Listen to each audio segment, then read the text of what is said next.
Assalamualaikum dan selamat sejahtera rakyat Malaysia. Isu berkaitan dengan Azam Baki menjadi perbualan hangat para pemuda dan pemudi dalam negara kita mutakhir ini.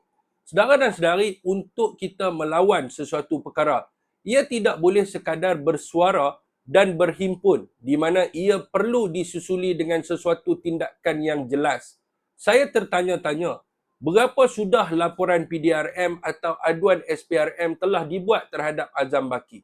Saudara dan saudari, jangan kita memberi ruang dan peluang kepada pihak mereka untuk mengatakan bahawa tindakan tidak dapat diambil kerana ketiadaan laporan dibuat ke atas Azam Baki.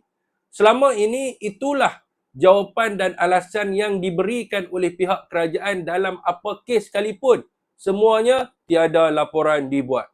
Oleh yang demikian, kita mestilah menggerakkan seluruh kekuatan yang ada untuk menghimpun segala bukti berkaitan salah laku Azam Baki dan membuat laporan rasmi terhadap beliau agar siasatan dapat dibuat pada hari ini atau suatu hari nanti.